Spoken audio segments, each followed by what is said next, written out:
بسم اللہ الرحمن الرحیم۔ پروگرام خلاف رائے کے ساتھ میں ہوں افتخار کاظمی۔ کہنے والے تو کہتے ہیں کہ کابینہ میں مزید تبدیلیاں کی جا سکتی ہیں۔ وزارت قانون اور داخلہ سمیت کئی وزارتوں کی کارکردگی سے خاصا خوش نہیں ہیں تو انہیں تبدیل کیے جانے کا فوری امکان ہے۔ ڈاکٹر فردوس چکوان کی وزارت سے چھٹی کے بعد اسلام آباد میں قیاس سرائیوں کا طوفان برپا ہے اور یہ کہا جا رہا ہے کہ حکومت کے کئی وزراء کو تبدیل کیا جا سکتا ہے۔ خاص اب اپنی ٹیم میں اب نمایاں طور پر تبدیلی چاہتے ہیں۔ وزارت صحت کی کارکردگی پر بھی سپریم کورٹ نے سوالات اٹھا رکھے ہیں، جس کے بعد سے وزارت صحت کے لیے بھی موضوع امیدوار کی تلاش جاری ہے۔ بابر اعوان کی کابینہ میں شمولیت کے بعد سے فروغ نسیم کی وزارت خطرے میں ہے، جبکہ وزیر داخلہ اعجاز شاہ کی کارکردگی پر بھی سوالات اٹھائے جا رہے ہیں تو ان تمام محکموں کے وزیر تبدیل کیے جا سکتے ہیں۔ ڈاکٹر فردوس چکوان کی وزارت سے برطرفی کی وجہ ان کی طرف سے کی جانے والی مبینہ کرپشن کو قرار دیا جا رہا ہے اور یہ کہا جا رہا ہے کہ انہوں نے من پسند افراد کو میرٹ سے ہٹ کر بھرتی کیا، اشتہارات کی مد میں کمیشن لیتی رہی۔ حکومت نے اس خبر کی بالکل کوئی تردید نہیں کی، جس سے یہ تاثر اور مضبوط ہوا ہے کہ انہیں واقعہ ہی مبینہ کرپشن پر نکالا گیا ہے، جبکہ خود وہ لوگوں سے پوچھتی پھر رہی ہے کہ مجھے کیوں نکالا۔ سوال یہ کہ کرپشن کرنے پر کیا صرف عہدے سے ہٹا دینا کافی ہے؟ لوگ مال بنائیں، اپنی جیبیں گرم کریں اور پھر انہیں آرام دے دیا جائے کہ جائیں گھر بیٹھے آرام کریں، پھر آئیے اور پھر کوئی عہدہ پائے؟ یا انصاف کے تقاضے پورے کرنے کے لیے کرپشن کرنے والوں کے خلاف کوئی قانونی کارروائی بھی ضروری ہے؟ آٹا چینی اسکینڈل میں نام آنے پر حسن مختار کو پہلے سے بہتر وزارت دے دی گئی، اس کے باوجود ذرائع یہ کہتے ہیں کہ ان کی وزارت اب بھی خطرے میں۔ سونے پر سہاگا یہ کہ حکومت نے آٹے چینی اسکینڈل کی فرانسک رپورٹ کے لیے انکوائری کمیشن کو 3 ہفتوں کی مہلت دے دی ہے، جبکہ انکوائری کرنے والی ایف آئی اے نے صرف 2 ہفتے مانگے تھے، جس کا مطلب یہ ہے کہ معاملہ عید تک ٹل گیا ہے۔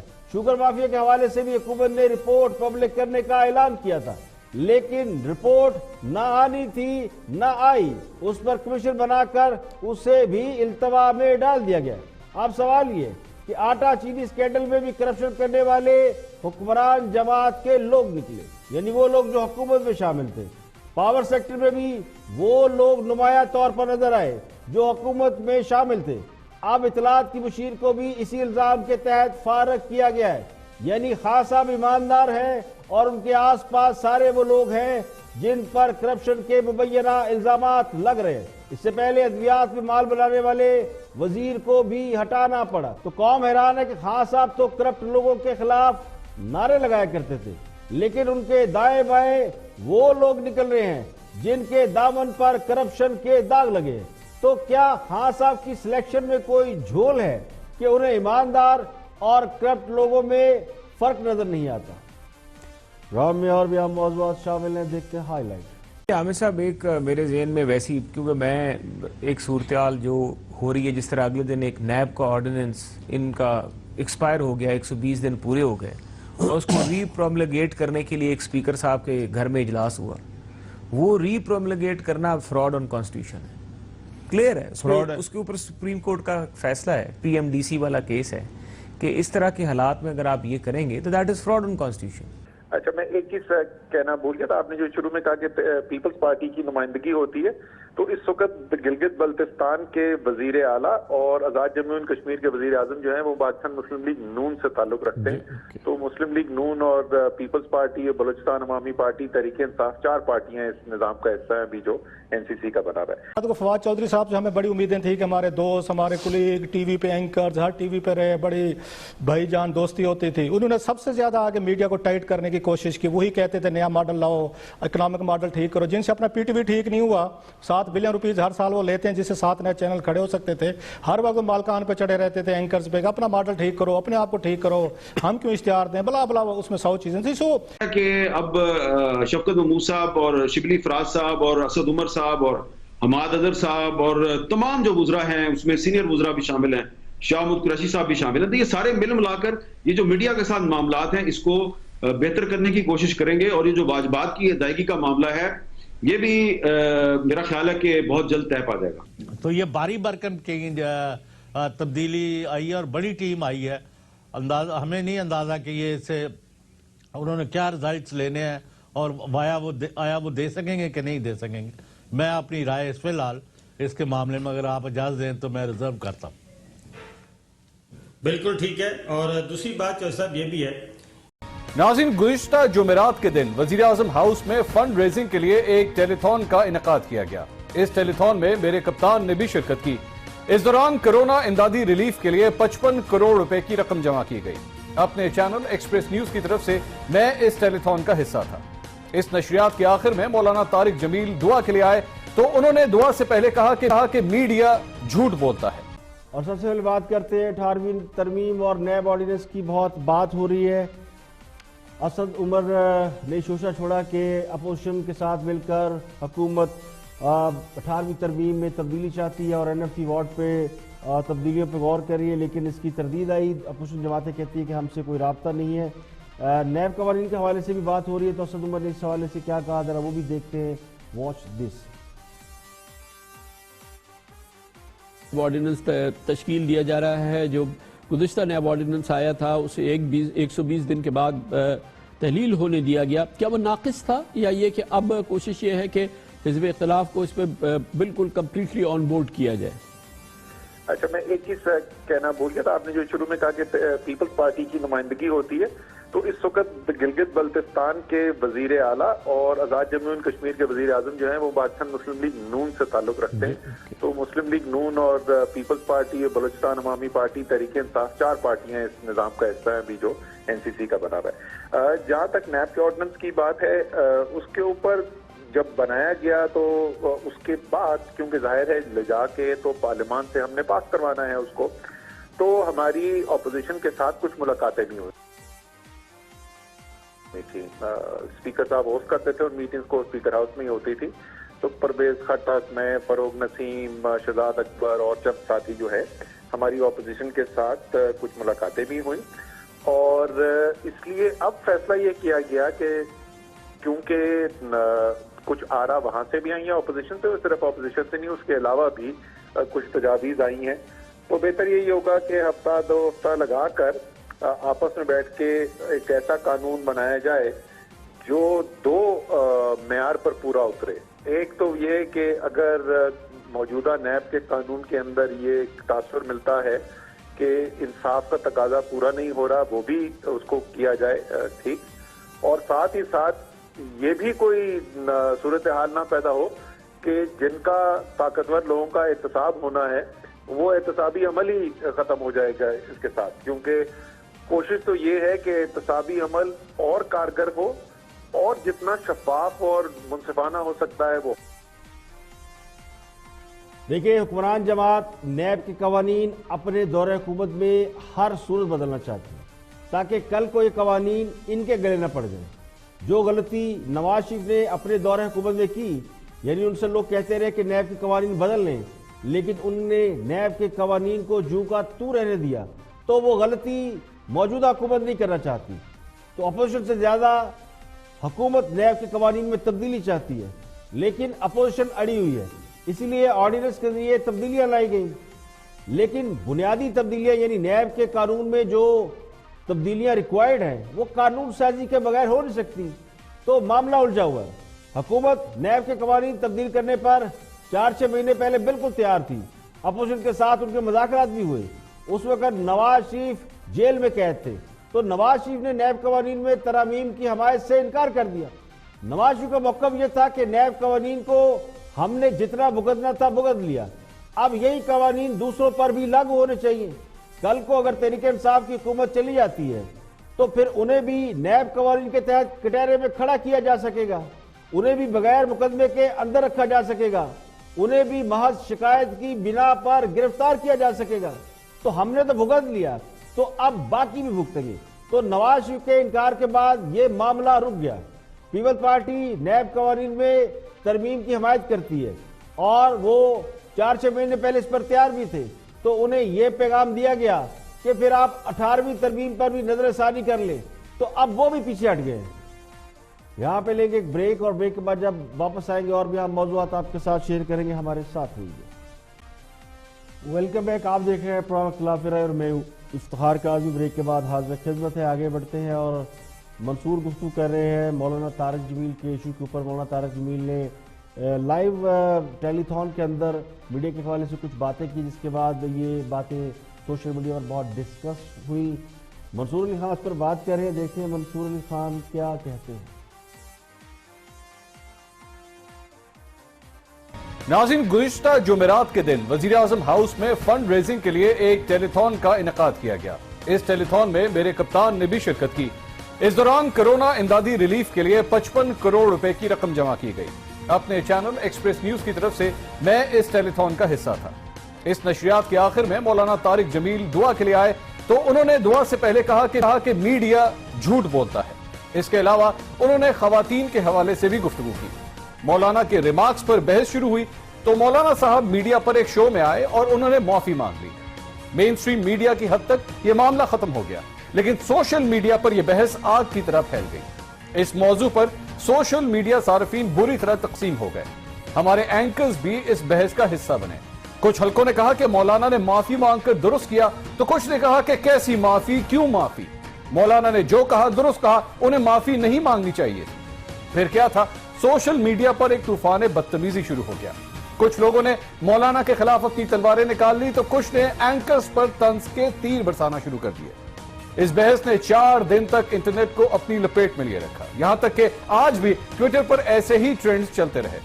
کیا مولانا کے خواتین کی بے حیائی اور میڈیا کے جھوٹ کے حوالے سے ریمارکس اور معافی ایسا ضروری موضوع ہے کہ ہم اصل مسائل ہی بھول جائیں؟ کیا ہمیں ذرا سا بھی احساس ہے کہ ہم اس وقت کہاں کھڑے ہیں؟ کیا ہمیں علم ہے کہ اس وقت انسان خزاں کے پتوں کی طرح جھڑ رہے ہیں؟ کیا ہمیں پتہ ہے کہ اس وبا سے کتنے لوگ مر جائیں گے اور کون زندہ بچے گا؟ کیا ہمیں علم ہے کہ یہ لاک ڈاؤن کی سزا کب ختم ہوگی؟ کب ہمارے بچے سکول جا سکیں گے؟ کب ہم فیملی اور بچوں کے ساتھ کسی پارک میں جا سکیں گے؟ کیا ہمیں پتہ ہے کہ ہماری جان کا دشمن کب اور کہاں کس کو نشانہ بنا لے گا؟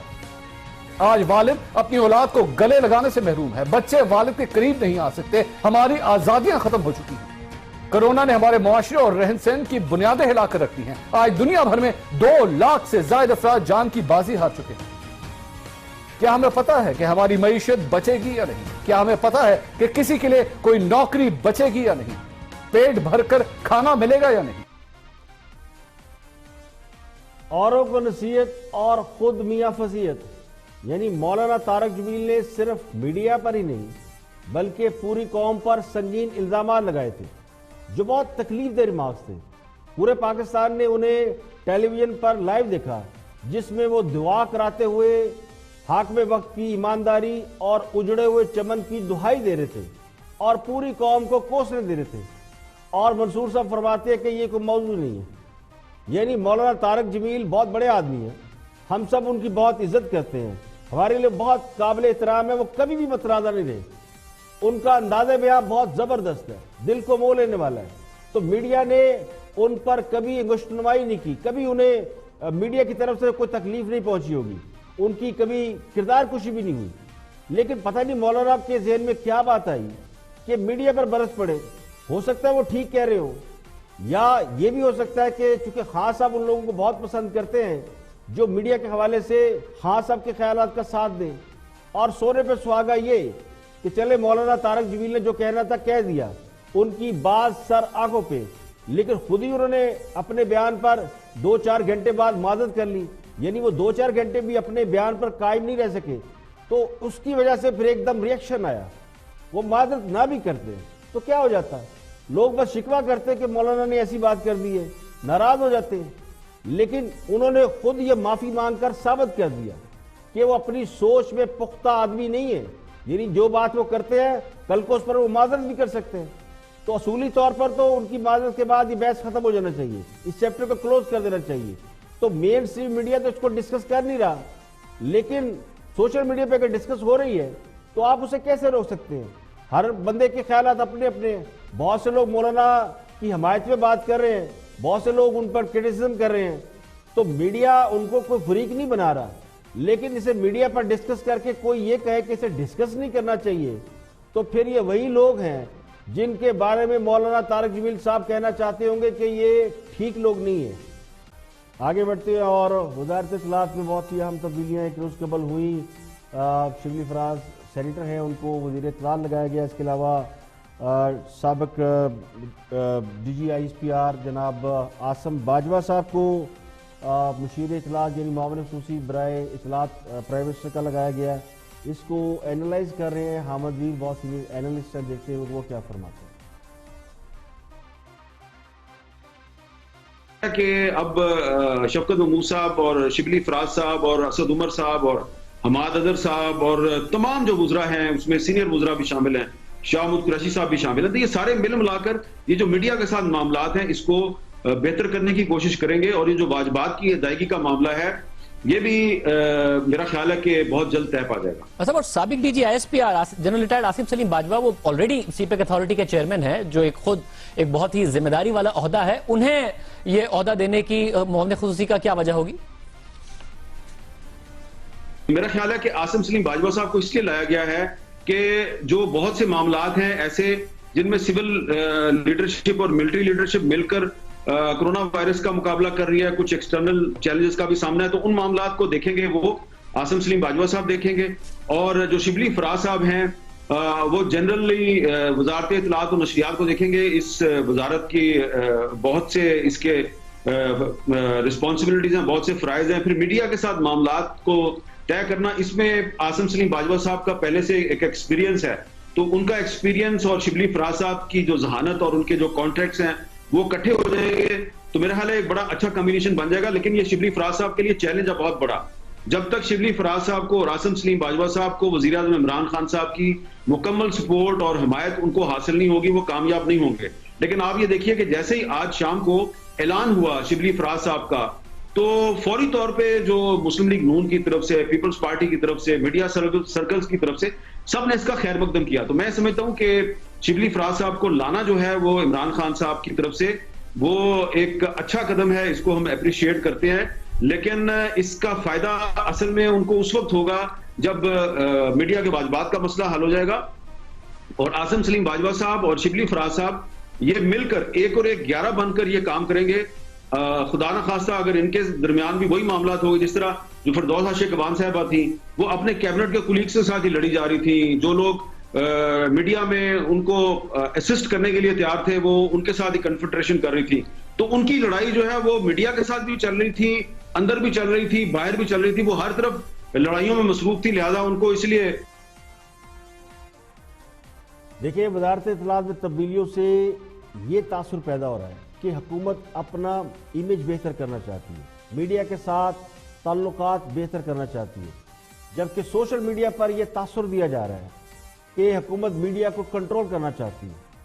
جنرل ریٹائرڈ عاصم سلیم باجوہ کا ماضی بہت زبردست رہا ہے, وہ بڑے زبردست آدمی رہے ہیں, وہ خان صاحب کے سپورٹر بھی رہے ہیں, لیکن کیا وہ حکومت کی اس پرفارمنس پر جس پر سبھی بات کر رہے ہیں اٹھنے والے سوالات کا جواب دے پائیں گے, دفاع کر پائیں گے؟ اب مجھے نہیں پتا کہ وہ کر پائیں گے نہیں کر پائیں گے, اس کا فیصلہ تو وقت کرے گا. لیکن جو ان کی ایکچولی کوالٹی ہے جنرل عاصم باجوہ کی, وہ ان کا as a D G I S P R Raheel Sharif کا امیج بنانے میں ان کا بہت بڑا رول تھا. تو فوج کے وہ شعبہ اطلاعات کے بہت زبردست باصلاحیت افسر رہے ہیں اور میڈیا کو ہینڈل کرنے کا خاص ساتھ تجربہ رکھتے ہیں. تو شبلی فراز کو ان کے ساتھ اس لیے لگایا گیا ہے کہ میڈیا کا فیس سافٹ رہے. تو بہت سے مواقع ایسے آئیں گے جہاں شاید شبلی فراز کی ہی ضرورت پڑے گی. تو بہت سے لوگ یہ ایکسپیکٹ کر رہے ہیں کہ ایک بہت اچھا کمبینیشن ہوگا. خان صاحب نے میڈیا کے ساتھ جو لڑائی ڈال رکھی ہے اس کی شدت میں کمی آئے گی, لیکن اس کا دوسرا پہلو اگر آپ کو دیکھنا ہو تو پھر سوشل میڈیا کو جا کے دیکھے, جہاں اس کے حوالے سے شاید بہت مثبت باتیں نہیں کی جا رہی. آگے بڑھتے اور رپورٹر میں گفتگو کر رہے ہیں ہمارے دوست آج کل کوارنٹائن میں ہیں, ان کے دفتر میں سنا ہے کہ وائرس پایا گیا ہے اور بہت سے لوگوں میں یہ وائرس مثبت آیا ہے. ایئروائی کے دفتر میں 8 لوگوں میں اسلام آباد کے وائرس مثبت آیا ہے. تو بہت سے لوگ کوارنٹائن میں چلے گئے ہیں, بہت سے لوگ گھروں پہ بیٹھ کے شو کر رہے ہیں. تو ہمارے دوستوں نے بھی جو اسلام آباد آفس میں تھے گھر سے بیٹھ کے شو کیا, دیکھتے ہیں کہ وہ خبر کیا ہے. گھر پہ بیٹھے کی خبر تو مل نہیں سکتی ہے. ہوئی ہے تو بظاہر نظر آتا ہے کہ سینیٹر جو ہیں